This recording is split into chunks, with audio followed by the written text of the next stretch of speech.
Salut, salut! Eu sunt Cătălin. Dacă bine mă știți, punem centura regulamentar. Și astăzi o să fie primul vlog în care mă voi filma în mașină.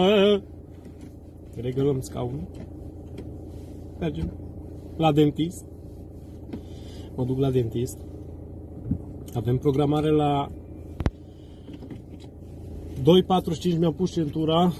Am vrut să mi mai pun o dată, dar nu se poate, că mi-am pus-o deja. Așa că astăzi o fie primul vlog în care mă voi filma în mașină. În mașina mea. Bine, și alu nevastă mea, alu Alexandra. Bun, pornim. Să nu pierdem timp, că dacă pierdem timpul, după aia nu e bine. Închidem geamul. Închidem geamul că e cam cald afară. Și așa, nu știu, mă, cred că o să miște un pic camera, dar n-am ce să fac. Pentru că am și un suport cam de, Doamne ajută, de ăsta de la China. De la China. Bun, o luăm pe aici. Suntem atenți la volan. Și până ce o să ajungem noi acolo la dentist, noi avem noi treabă. Nu știu ce să-mi fac astăzi. Data trecută mi-a plomat un dinte. Bă, și l-a plomat destul de bine. Că asta a fost acum 2 săptămâni. Dăm drumul la climă, că e cam călduț. Asta a fost acum 2 săptămâni. Și hai să reglez un pic asta, să nu se mai scuture camera. Uite cum face. Nu-i problemă. O reglăm. O reglăm. Hai să ne punem aici un pic pe dreapta, să reglăm un pic camera. Bă, mă scuzați că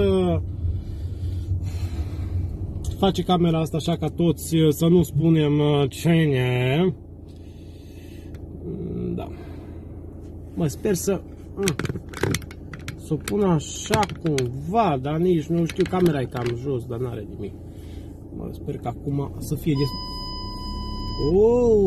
avem senzor! Avem senzor!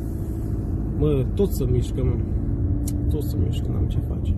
Am uitat să-i activez, cum îi spune ăla cu mânuța, ca să nu...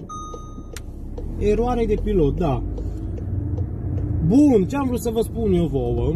Am vrut să vă spun așa. Eu am un Tiguan din 2018, în care mă aflu acum.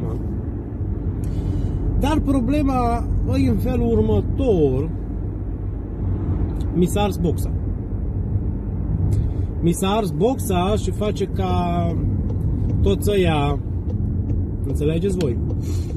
Așa că când luați o mașină, eu vă sugerez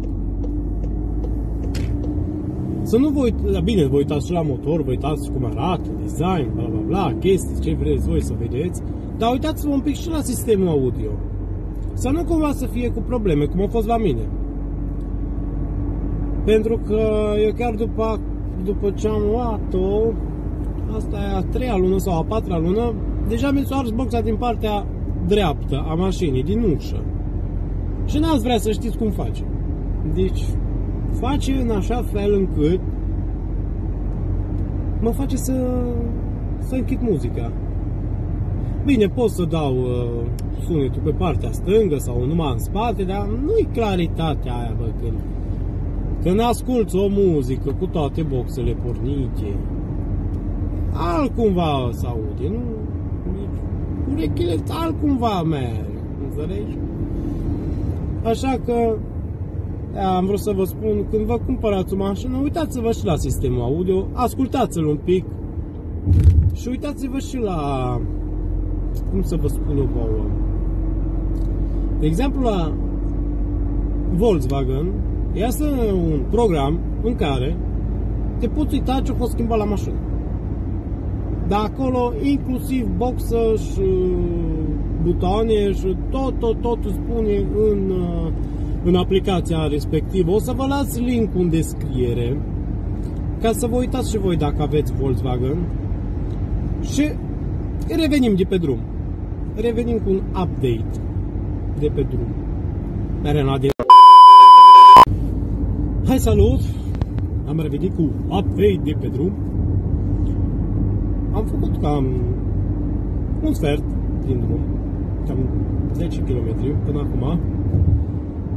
Și ce să vă mai povestesc eu vouă, așa în primul meu vlog. Ce să vă povestesc eu vouă, ce să vă povestesc? Nu știu, chiar nu știu. O să încerc de acum încolo să pun pe canalul meu de YouTube mai multe vloguri. Dar ce tractor? Ăsta nu-i tractor, asta e combină frigorifică. O să încerc să vă pun mai multe vloguri și o să încerc să fac mai multe vloguri în care mă voi filma cu mașina, daily vloguri, challenge-uri.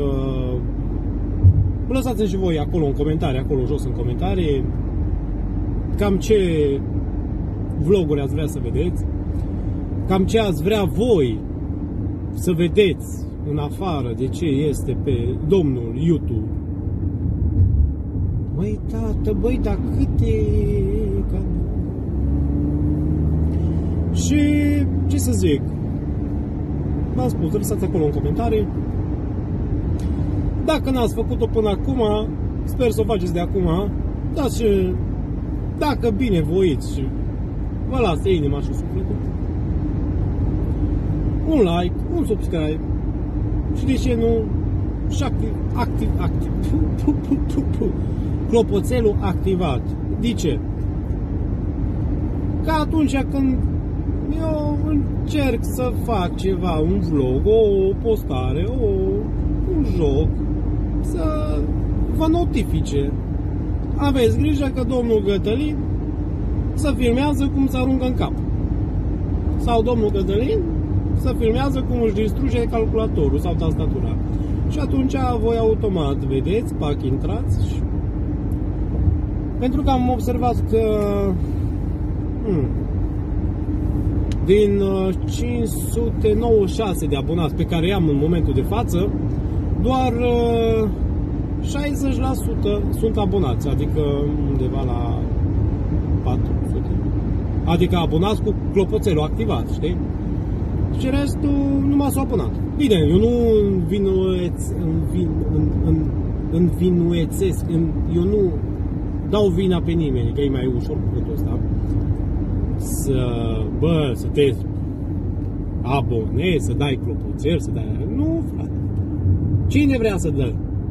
Dă. Cine nu vrea să dă, nu dă. Corect. Așa că revenim cu un nou update de pe drum. Ajungem imediat la domnul dentistul. Stănescu. Nu știu ce face astăzi. Chiar nu știu ce face astăzi. Chiar habar n-am. Vedem după. Bățuc. Bun. Uite că am ajuns și la dentist. A fost un drum destul de ok. Am ajuns cu 7 minute mai devreme. Așa că am zis că să fac un mic final aici, că am ajuns la dentist. Ce vreau să vă mai spun iară, eu de exemplu, uite, acum eu momentan trăiesc în Germania și de exemplu cu programarea asta mea la dentist, da? Măi, dacă ei ți-au făcut programare la ora 14:45, dacă tu la ora 14:45 ești acolo la biroul ăla de informații unde trebuie să spui că ai venit și nu știu ce și dai cardul de sănătate, dacă a trecut un minut, adios, nu mai ai programare, a plecat, cius, înțelegi?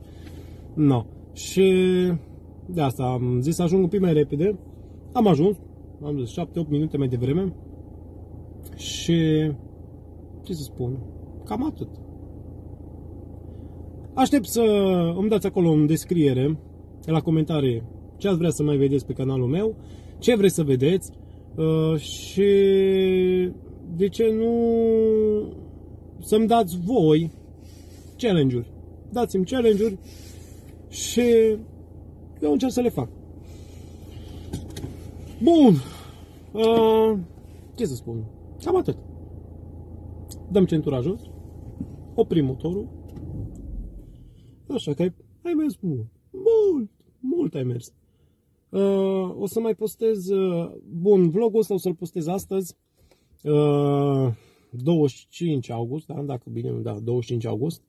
O să fie vlogul postat astăzi pe canalul meu și o să revenim cu un nou vlog. Aici e camera, nu aici, nu aici, nu aici. Aici e camera, ba, nu aici. Bun, bine băi oamenilor, băi, ce să vă spun, nu uitați, dacă vreți, un subscribe, un like și de ce nu, o abonare și clopoțelul activat. Vă mulțumesc frumos. Cheers!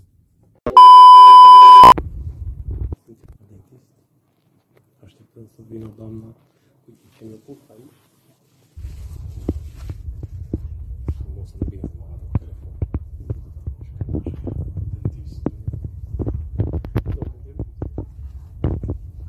Ne auzim după.